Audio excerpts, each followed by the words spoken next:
Hello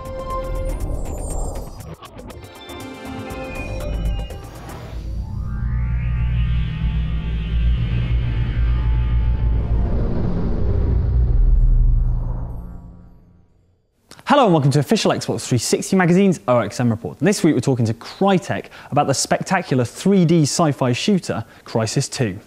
Okay, so I'm here with Nathan Camarillo, who's the executive producer on Crysis 2. So you guys have managed to shoehorn 3D into this. It's not really a visually simplistic game. What kind of witchcraft are you guys doing? Hey, we have a lot of magic that we do at Crytek with CryEngine 3. I mean, for us, we've been exploring and looking at 3D technology for about 2 years now and really wanted to make it a part of Crysis 2. So it was a fundamental part of our approach in building CryEngine 3, not only to be multi-platform, but be 3D at the same time. And we just found some magic tricks that I can't disclose that allow us to run at 30 frames a second on console running in 3D without any loss of visual fidelity or any meaningful loss of frame rate.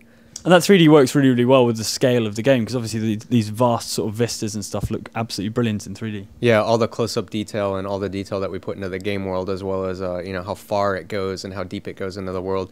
When you look at the television, it's your window into the Crysis world, and you feel how deep in 3D it is past that. And if you don't have a 3D TV, you're gonna have a great time playing Crysis 2. It still looks awesome, but if you do have a 3D TV, you'll get a whole new experience. And if you manage to go out later and buy a 3D television, keep your copy of Crysis 2, throw it back in, and it'll just blow your mind, playing it again in 3D. How early in the development process did you guys make that commitment to 3D? We made it well over, probably about a year ago at least. We really started putting the technology into Crysis 2 and then exploring all the nuances. It's not just as easy as making the world 3D. You also have to worry about the user interface and the information that you convey to the player and how that sits in the screen and how far does that sit in the screen. And there's a lot of interface issues that you have to solve to really make it robust and make it a mature 3D implementation, not just something that you're tacking in. So, I mean, it was a significant project in its own just to do that. So, very happy.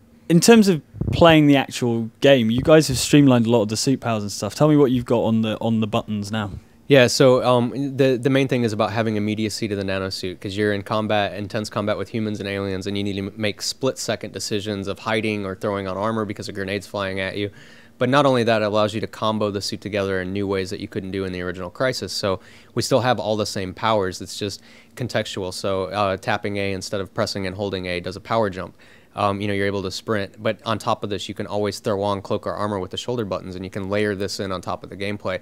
So you can do crazy things like slide, come up from the slide, be sprinting, which is a power sprint, do a power jump, you're flying through the air, go cloak, people lose where you are, switch to a grenade, start cooking the grenade, turn on armor, and land right as the grenade blows up and, blow up two guys near you, and you survive because you have armor. And, you could never do any of those combinations in Crysis. And that's a complicated maneuver, but it is quite possible to do, and you'll see people doing it both in single player and multiplayer, and they'll learn how to do this over time, just mastering the power of the Nanosuit. It's not just stealth and armor. I mean, it's a really, really cool thing to wield into battle.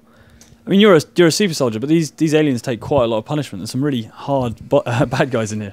Yeah. I mean, they pose significant challenge, not just in the amount of damage that they can take, but also the way that they navigate the environment and challenge the suit gameplay. And they stalk you, they hunt you, depending on your playstyle. If you want to play like a superhero action guy, the ultimate Nanosuit super soldier jumping into battle and skirting the edge of death, that's one way you can play, or you can play it's tactical and stealthy. But if you're playing stealthy, as an example, they need to be able to find you, they need to hunt you down, they need to search for you. And because of that, because there's so much vertical gameplay, they need to navigate that space as well. They're not just hiding behind cover and popping up and you're playing whack-a-mole. They come find you and they hunt you down. So it's a very challenging experience overall. I mean, the area you're showing at the moment, it feels very reminiscent of the old sort of Crysis. It's a little more open. We've seen a lot of the city streets, but you guys are adding more sort of open areas with a bit more sort of a countryside feel there? Yeah, so it's important for us to use all of these levers when we're building levels in Crysis 2 to throw them in different ways to make you comfortable, or deliver story to you, or open you up into areas where you can explore and experience the choreographed sandbox. So there's a lot of big open areas like Crysis 1. There's some linear segments that we use to tell story or get you to a really awesome set piece or moment that happens. We do this all over the game, all over the course of the single-player campaign, so you have a great experience the entire time, and it helps with pacing and the way that you experience the world. I mean, there's some pretty blockbuster sort of moments in the game. I mean, is like Hollywood your target? You know, we want to have these huge blockbuster moments with special effects. Like Crysis is known for that, and you know, just these wow, amazing moments throughout the course of New York. And these happen all throughout the game. I mean, not just what we're showing today. This is just one level, and there's like 2 huge moments in this level, and it just goes, or 3 huge moments in the level Dark Heart that we're showing today, we just have this in every level, everywhere. You know, it's entertainment. We're here to get you excited and blow you away with awesome graphics and awesome gameplay, and it's a real treat for us. Excellent, Nathan. Thank you very much. Yeah, no problem. Thank you. For the exclusive review of Crysis 2, pick up the latest copy of OXM on shop shelves now.